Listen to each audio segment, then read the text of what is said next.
श्रीमान रतन जी देवासी साहब से कि वो पधारे और अपना उद्बोधन दे रहा हूं।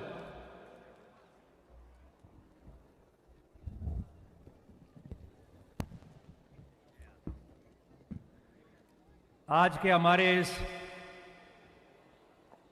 शानदार और जानदार परम पूज्य बावसी महाराज जी यहाँ थे, राजेंद्र गिरी जी महाराज, कुंवर साहब, हमारे मित्र साथी पूर्व विधायक संयम लोढ़ा जी, विधायक मोती कोहली जी, लीलाराम जी, अंजना जी, हमारे युवा साथी नेता भाटी साहब, राजवीर जी, आगे वापस, हाँ, और मंच पर सभी भवानी सिंह जी, ललित जी, जितने भी अतिथि अभी मंच पे विराजमान हैं, जो हमारे साथ में मंच साझा कर चुके हैं, बोल के गए हैं अपने अपनी व्यवस्थाओं के अनुसार, और यहां उपस्थित तमाम नौजवान साथी, माताओं, बहनों, युवा साथी, और जिन्होंने बीड़ा उठाया वो पूरे समस्त युवा साथी, पूरे कमेटी के सारे मेंबरान, और आते ही हो जो पहला मिलियो तो कुशाल हंस मत तो हंसे है भाई, सारे हमारे पत्रकार साथी कुशाल हंस रहा, यहीं से शुरू किया था भाई। साथियों, ज्यादा समय नहीं लूंगा, राजवीर जी और आपको सारी बातें कहेंगे, भाटी साहब ने अच्छा संबोधन आपको दिया। मैं सिर्फ एक या दो बात आप सबसे साझा करना चाहता हूं। एक बात तो आपको संयम जी ने भी बताई दी पूरी, बच्चों के बारे में वर्तमान परिस्थितियों के हिसाब से किस तरीके से उनको पालन पोषण करके ध्यान देकर आ सकते हैं, क्योंकि जमाना बदल गया है, व्यवस्थाएं बदल गई है, सोच बदल गई है, तकनीकी का जमाना आ गया, इसलिए हर 5 साल 10 साल में जो अनुभव होता था कि बदलाव आ रहा है, वो अब ऐसा महसूस होता है कि प्रत्येक 6 महीने में बदलाव आ जाता है बहुत बड़ा। तो इन समस्त चैलेंजों को स्वीकार करके होना चाहिए। देसी भाषा में कहे तो मैं एक बात जानता हूं कि कोई व्यक्ति, कोई समूह, कोई नौजवान, कोई नौजवानों का समूह और कोई नौजवान ग्रुप हो किसी का, और उनकी ऐसी एक सोच बनती है कि कुछ इस प्रकार के कार्यक्रम होने चाहिए, वो भी सिरोही जिले में आबू रोड के आसपास के क्षेत्र में आयोजन का स्थल बनाया, तो निश्चित तौर पर उन सबका हौसला अफजाई होना चाहिए। हम सब साथी को उस कार्यक्रम में जाना चाहिए। कार्यक्रम क्यों है, कैसा है, कौन करा रहा है, क्या परिणाम आएगा, वो समय के गर्भ में होता है, मगर कार्यक्रम कराना, हमारी व्यवस्थाओं, नौजवानों के बारे में, युवाओं के बारे में, विकसित जिले के बारे में अच्छी सोच रखना, सोचना और उसको आयोजित करना, वो भी अपने आप में बहुत बड़ी सोच और बीड़ा होता है। अगर इनका हौसला अफजाई होंगे तो इस जिले में और नौजवान समूह तैयार होंगे जो आने वाले समय में ऐसे कार्यक्रमों का आयोजन करेंगे। इसलिए उन सभी साथियों का बहुत बहुत धन्यवाद जिन्होंने सबको ये कार्यक्रम आयोजित करके हमको यहाँ बुलाया।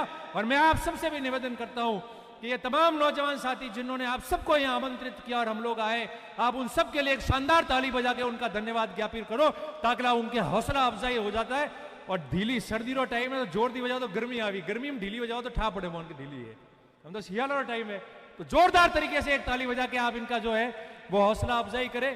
क्योंकि देखो, भाषण बहुत कुछ हो जाएंगे, बहुत ज्ञान बांट के चले जाएंगे। आज के जमाने में नौजवानों का आपने ये सम्मेलन बुलाया, सब ज्ञानी है, सब अपने अपने हिसाब से सोचते हैं, हर एक का अपना सोच है, हर अपनी व्यवस्थाओं से चलता है, सबको पता है कि मुझे किस तरीके से बिहेव करना है, मुझे क्या करना है। मगर जैसे फुकराज गहलोत जी ने अभी कहा था, यार पूरा वर्णन किया था कि योगेश को कैसे भेजा, क्या किया, तो वो तो स्वाभाविक है।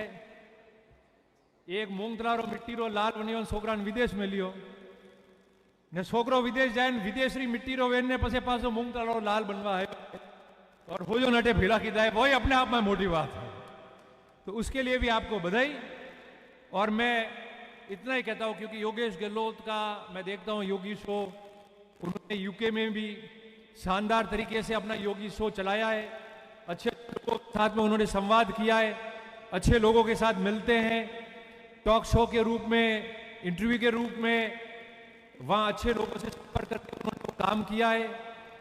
समझता हूँ एक अच्छे सोच के साथ में अगर विदेश में आदमी पढ़ते हुए भी सारा काम करता है तो निश्चित तौर पर वो अपना एक अच्छा भविष्य तलाश रहा है। हम सब लोग यहाँ आए, हम लोग गौरवान्वित और खुशी महसूस होती है, और हमारे सारे साथियों को, भाटी साहब को, राजवीर जी को, अन्य हमारे स्थानीय साथी, उनको सुनने का, मिलने का सबको अवसर प्राप्त हुआ।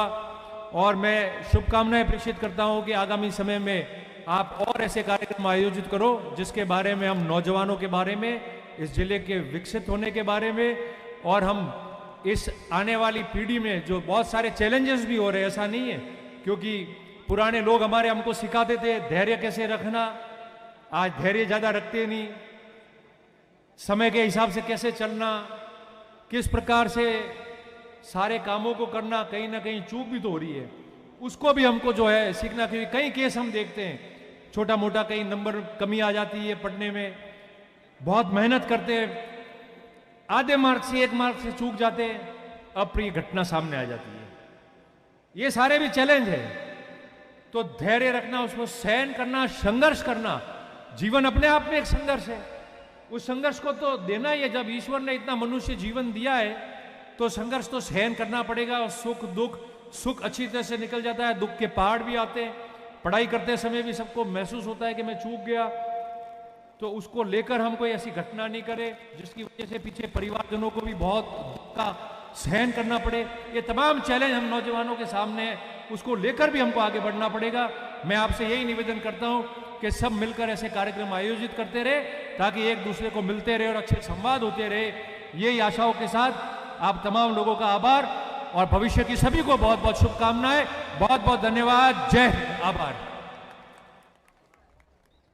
बहुत बहुत धन्यवाद रानीवाड़ा के विधायक रतन देव।